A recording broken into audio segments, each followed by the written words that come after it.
بسم اللہ الرحمن الرحیم اعوذ باللہ من الشیطان الرجیم بسم اللہ الرحمن الرحیم۔ شرط متقدم اور متاخر میں قاعدہ عقلی کے انخرام کے حوالے سے جو اشکال تھا اس کو ہم نے بیان کیا، اور اس کے جواب میں ہم نے کہا تھا کہ یہ شرط متقدم یا متاخر یا تو حکم تکلیفی کے لیے شرط ہوگا یا حکم وضعی کے لیے یا شرط معمور بھی ہوگا۔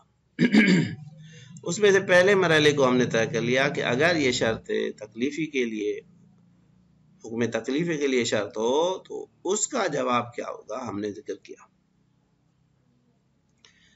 اب تقریباً اسی کی مبنا کے اوپر مصنف جو ہے وہ حکم وضعی کا جواب بھی رکھتے ہیں کہ وہاں پہ ہم نے کہا تھا کہ بھئی خود شرط جو ہے نا، اس کا جو وجود خارجی ہے اس کو شرط نہیں کیا گیا، بلکہ اس کے لحاظ یعنی وجود ذہنی اور وجود علمی کو جو ہے وہ شرط کیا گیا ہے۔ یعنی عامر نہیں نہ امر جو ہے ان دونوں کو تصور کیا ہے اور پھر حکم لگایا کہ بھئی اس چیز کو اس کے ساتھ جو ہے نا وہ میری غرض میں شامل ہے، میں چاہتا ہوں کہ اس کو اس کے ساتھ انجام دیا جائے، اور اگر وہ شرط انجام نہ دیا جائے تو ایسے کہ جیسے وہ چیز حاصل نہیں ہوئی۔ اب اس کو ایک مثال کے ضمن میں اگر ہم بیان کریں، جو غسل لیلی والا مثال تھا یا صوم نہاری کے لیے، کہ بھئی مستحاضہ کے لیے غسل لیلی جو رکھا گیا ہے وہ اس طرح سے کہ بولا کہتا ہے کہ اصلاً صوم نہاری میرے لیے تب تک مطلوب ہوگا ہی نہیں جب تک جو ہے وہ غسل لیلی جو ہے وہ انجام نہ پائے۔ تو اب حکم وضعی میں مصنف کہتے ہیں کہ اگر شرط جو ہے وہ شرط متقدم یا متاخر وہ حکم وضعی کے لیے ہو تو یہاں پہ بھی تقریباً وہی چیز ہے کہ وہاں پہ جو وزن اثر حاصل ہوتا ہے اس میں شرط اور مشروط دونوں جو ہے نا وہ نظر میں رکھتے ہیں، اور جو واضح یا مقنن ہے وہ اس کے وجود خارجی کو لحاظ نہیں کرتا۔ ایک چیز کے مفہوم کے ہزاروں افراد جو ہیں وہ خارج میں موجود ہو سکتے ہیں، مقنن کس طرح سے ان سب کو تصور کر سکتا ہے؟ مقنن جو ہے فقط اس کے لحاظ کو جو ہے نا وہ ہین الوضع جو ہے وہ اس کو تصور کرتا ہے کہ مثال کے طور پہ ملکیت کے حاصل ہونے کے لیے عقد کے ساتھ ساتھ جو ہے وہ اجازہ بالغ کا ہونا ضروری ہے۔ اب فرق نہیں پڑتا وہ اجازہ جو ہے پہلے سے ہو یا بعد میں ملحق ہو، البتہ تاثیر کے لیے اجازے کا ہونا ضروری ہے۔ لہذا ہم نے اس کو اس طرح سے بیان کیا ہے کہ اگر یہ شرط حکم وضعی کے لیے تو وہاں بھی کسی بھی مقنن کی نظر میں ہین بیان شروط ان کے وجود خارجی پر نظر نہیں ہوتی، بلکہ وہ ایک چیز سے اثر مطلوب جیسے عقد سے ملکیت حاصل ہونے کے لیے جو تمام امور معتبرہ ہیں ان کا لحاظ کرتا ہے، اور اس کو مد نظر رکھتا ہے کہ اس اثر کے حصول میں یہ امور ولو لاحقاً جو ہیں ان کا موجود ہونا ضروری ہے تاکہ اثر حاصل، اور اگر یہ موجود نہ ہو ولو لاحقاً وجود میں نہ آئے اثر جو ہے وہ حاصل نہیں ہوگا۔ پس عقد فضولی میں کیونکہ اجازہ جو شرط تھا وہ جب تک نہیں ملا تھا اثر موجود نہیں تھا، اب جیسے ہی اجازہ لاحق ہوا عقد کے ساتھ تو شرط کیونکہ کمپلیٹ ہو گیا تو یہاں پہ اس نے اثر دکھایا اور ملکیت حاصل ہوگی۔ پس شرط مقارن و غیری کا لحاظ اور تصور حکم میں داخل ہونا جو ہے وہ اس کا لحاظ جو ہے وہ جو ہے نا داخل ہوتا ہے حکم میں، لہذا یہ لحاظ ہمیشہ حکم کے ساتھ ہوتا ہے، اس سے کبھی بھی جدا نہیں ہوتا، چاہے وہ شرط مقارن ہو، شرط متقدم ہو یا متاخر ہو۔ اور اب جب یہ جدا نہیں ہوتا تو انخرام کا سوال ہی پیدا نہیں ہوتا۔ خلاصہ یہ ہے کہ جو چیز شرط ہے وہ لحاظ ہے، شرائط کے وقت ان کو دیکھا گیا ہے، ان کے افراد خارجی کو نہیں دیکھا جاتا، اور یہ لحاظ جو ہے وہ تمام شرائط میں ہمیشہ جو ہے مقرون ہوتا ہے جو ہے نا مشروط کے ساتھ، وہ اس سے جدا نہیں ہوتا، اس کی تاثیر ہوگی تبھی جب یہ ہوگا۔ لہذا فرماتے ہیں وَقَذَا الْحَالُ فِي شَرَائِطِ الْوَضْعِ مُطْلَقًا وَلَوْ كَانَ مُقَارِنًا، کہ حکم تکلیفی کی طرح سے یہ حال ہے شرائط حکم وضعی میں مطلقاً، حتیٰ کہ وہ اگر شرط مقارنی کیوں نہ ہو، فَإِنَّ دَخْلَ شَيْءٍ، یعنی حتیٰ کہ متقدم اور متاخر میں تو ہم کہتے ہیں کہ بھئی وہ ان کا لحاظ معتبر ہے، نہ کہ خود وہ شرط. اسی طرح سے ہم کہتے ہیں حتیٰ کہ شرط مقارن میں بھی خود شرط مقارن کا وجود خارجی معتبر نہیں ہے، بلکہ جو ہے اس میں بھی جو ہے نا وہ اس کا لحاظ معتبر ہے. فَإِنَّ دَخْلَ شَيْءٍ فِي الْحُكْمِ بِهِ کہ کسی بھی چیز کا اس کے بارے میں حکم لگانے کے میں دخالت جو ہے اس کی وصیحت انتزاعہ لدى الحاکم بھی، اور اس کے صحیح منتزع ہونے کے لیے اس شخص کے نزدیک جو حکم لگا رہا ہے، لیس الا ما کان بلحاظ ہی یسع انتزاع، یہ نہیں ہو سکتا مگر ان تمام چیزوں کے اعتبار سے کہ جن کا لحاظ کرنا، جس کے لحاظ کرنے کی بنا پہ ان کی انتزاع صحیح ہے. بے الفاظ دیگر اس کے انتزاع ملکیت میں جو بھی چیزیں معتبر ہیں ان سب کا لحاظ کرنا ضروری ہے، تب جا کے وہ انتزاع حاصل ہوگا. وَبِدُونِهِ لَا يَكَادُ يَسِعُ اخْتِرَاعُهُ عِنْدَهُ، اور اس حاکم کے نزدیک اگر وہ چیزیں موجود نہ ہوں، وہ شرائط موجود نہ ہوں، تو اصلاً یہ انتزاع اور اختراع جو ہے وہ صحیح نہیں ہے. فَيَكُونُ دَخْلُ كُلٍّ مِّنَ الْمُقَارِنِ وَغَيْرِهِ بِتَصَوُّرِهِ وَلِحَاظِهِ، پس شرط مقارن اور شرط متقدم یا متاخر میں سے ہر ایک کا جو دخالت ہے حکم وضع میں، وہ اس کے تصور اور اس کے لحاظ کے اعتبار سے ہوتی ہے. اور یہ تصور اور لحاظ جو ہے وہ مقارن، یہ تو ہمیشہ اس کے ساتھ ہوتا ہے، چاہے اس کا وجود خارجی اس مشروط یا اس حکم سے پہلے ہو یا مقارن ہو یا بعد میں ہو، اس سے کوئی فرق نہیں پڑتا.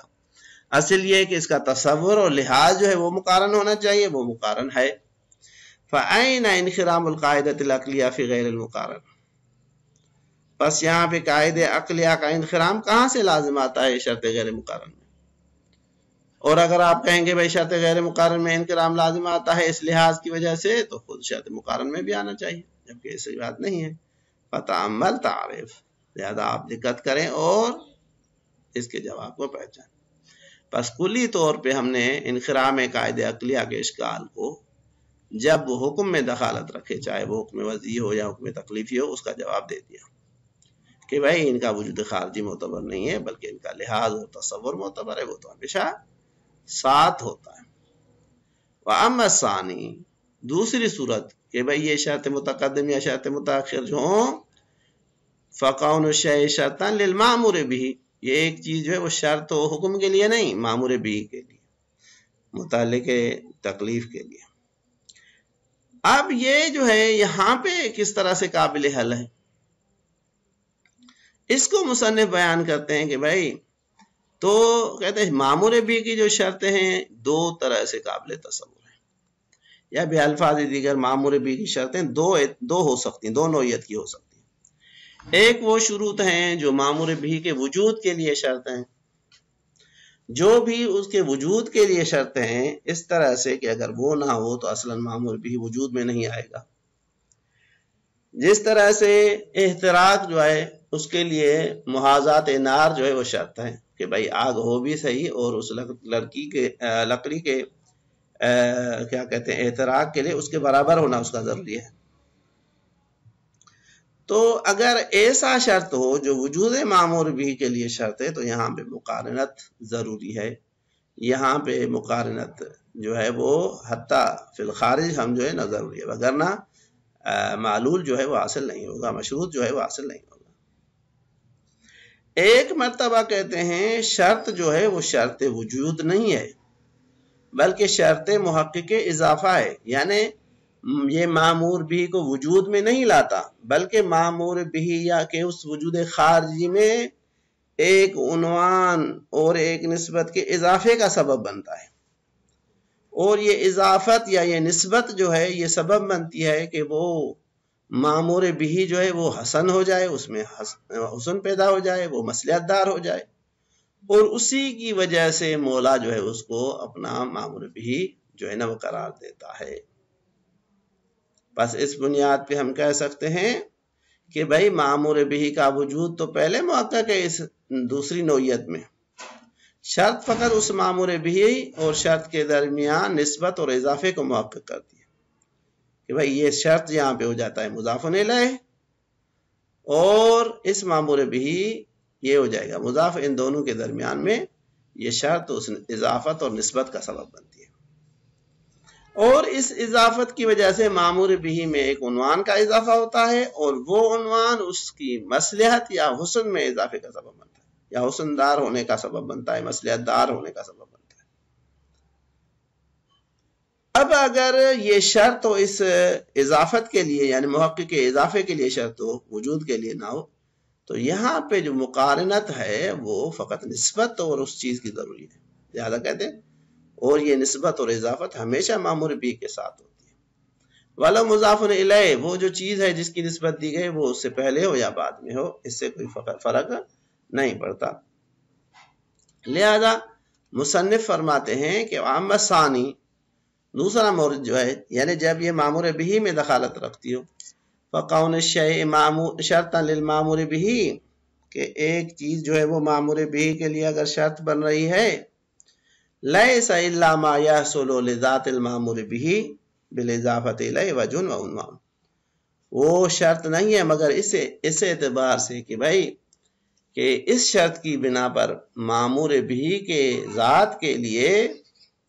اس شرط کی طرف اضافت کی وجہ سے ایک عنوان اور وجہ جو ہے وہ حاصل ہوتا ہے۔ وَبِهِ، اور اس عنوان کی بنیاد پہ یکون حسناً او متعلقا للغرض، یہ مامور بھی جو ہے، ذات مامور بھی جو ہے وہ حسن بنتی ہے اور متعلق غرض بنتی ہے، اس بحیث لولاہا لما کان کذالک، اس اعتبار سے کہ اگر وہ اضافت نہ ہوتی اصلاً یہ مامور بھی کی ذات جو ہے یہ مامور بھی نہ بنتی، یہ متعلق غرض نہ بنتی۔ واختلاف الحسن والقبح والغرض باعتبار واختلاف الوجوہ والاعتبارات الناشئة من الاضافت مما لا شبہۃ فیہ، کہتے ہیں اب ہو سکتا ہے حسن و قبح ذاتی بھی ہو، لیکن اغراض اور وجوہ اور اعتبارات کے اعتبار سے ایک چیز کا حسن اور غیر حسن ہونا یہ بھی ایسی چیز ہے کہ جو غیر قابل انکار ہے۔ لہذا کہتے ہیں واختلاف الحسن والقبح، کہ حسن اور قبح کا جو اختلاف ہے، والغرض، اور غرض کا جو اختلاف ہے، بے اختلاف الوجوہ والاعتبارات، وجوہ اور اعتبارات کے مختلف ہونے کی بنیاد پہ، الناشئۃ من الاضافات، جو اضافات سے پیدا ہوتے ہیں، مما لا شبہۃ فیہ ولا شک یا تری، اس میں کوئی شبہ بھی نہیں ہے اور ایسا کوئی شک بھی اس کے اوپر طاری نہیں ہوتا۔ والاضافۃ کما تکون الی المقارن تکون الی المتاخر، مقارن تکون الی المتاخر او المتقدم، اور یہ اضافت جس طرح سے شرط مقارن کے ساتھ ہوتی ہے، شرط متاخر اور شرط متقدم کے ساتھ بھی ہو سکتی ہے، بلا تفاوت اصلا، بے الفاظ دیگر یہ اضافت ہمیشہ معمول بھی کے ساتھ جو ہے نا وہ ہوتی ہے۔ کما لا یخفی علی المتعمل، جس طرح سے متعمل کے اوپر یہ چیز مخفی نہیں ہے۔ فکما تکون اضافت الشیء الی المقارن له موجبا لکونہ، اب جس طرح سے یہ اس چیز کا اضافہ مقارن مامور بھی ہے، مقارن کے لیے موجب ہوتی ہے کہ لکونہ، کہ وہ مامور بھی جو ہے معنون بے عنوان، ایک عنوان سے معنون ہو جائے، یکون بذالک العنوان حسنا ومتعلقا للغرض، اسی اعتبار سے عنوان سے وہ ذات جو ہے وہ حسن بھی ہو جاتی ہے اور متعلق غرض بھی ہو جاتی ہے۔ کذالک اضافت، اب یہ شرط مقارن میں جس طرح سے ایسا ہے، کہتے ہیں کذالک اضافت الی المتاخر او المتقدم، اسی طرح سے یہی اضافت جو ہے وہ شرط متقدم اور متاخر میں بھی اسی طرح سے اس سبب بنتی ہے کہ وہ ایک عنوان سے معنون ہو اور وہ عنوان اس کے اوپر حسن کو لائے۔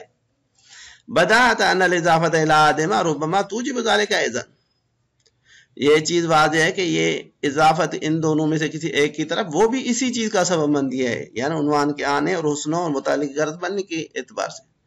فَلَوْلَا حُدُوثُ الْمُتَأَخِّرِ فِي مَحَلِّهِ، مثال کے طور پہ کہتے ہیں اگر شرط متاخر جو ہے اپنے محل میں پیدا نہ ہو، غسل لیلی اگر رات میں جو ہے نا انجام نہ پائے، لما كانت للمتقدم تلك الاضافہ، تو متقدم کے لیے وہ اضافت بھی جو ہے پیدا نہیں ہوگی۔ الموجبۃ لحسنی، جو اضافت جو ہے اس کے حسن کا سبب بنے، ایسا نہیں ہوگا۔ الموجب لطلبہ، وہ حسن جو اس کے طلب کا سبب بنا تھا، والامر بھی، اور اس کے امر کا سبب بنا تھا۔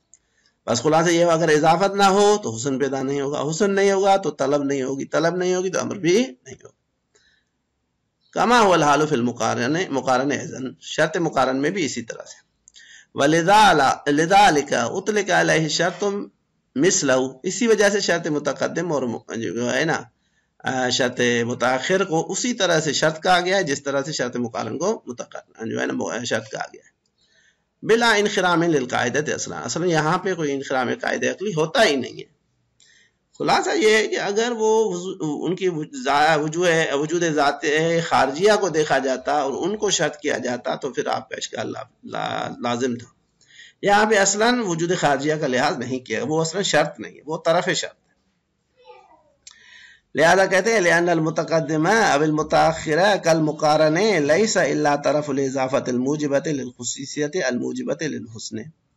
پس شرط متقدم اور متاخر جو ہے شرط مقارن کی طرف فقط، اب آپ اس اللہ کو اور لیسا دونوں کو نکالیں، یہ طرف اضافہ ہوتا ہے، اضافت کا ایک طرف ہوتا ہے جو اضافت سبب بنتی ہے کہ وہ جو چیز ہے اس میں خصوصیت پیدا ہو، الموجبۃ للحسن جو حسن کا سبب بنے. وقد حقق فی محلہ، اور یہ چیز اپنی جگہ پہ جو ہے نا واضح ہو چکی ہے کہ انہ بالوجوہ والاعتبارات، کہ یہ حسن جو ہے یہ وجوہ اور اعتبارات کے اعتبار سے مختلف ہوتا رہتا ہے. ومن الواضح انہا تکون بالاضافات، اور یہ بھی معلوم ہے کہ وجوہ اور اعتبارات اضافات کے، ایک چیز کی اگر ایک چیز سے نسبت دی جائے تو وہ حسن، دوسری چیز سے نسبت دی جائے تو وہ قبیح ہے. جیسے جیسے اضافات فرق کریں گے وجوہ اور اعتبارات بھی فرق کریں گے، جیسے جیسے وجوہ اور اعتبارات فرق کریں گے اسی طرح سے اس کا حسن اور قبح جو ہے وہ بھی فرق کرے گا. صلی اللہ علیہ وآلہ وسلم.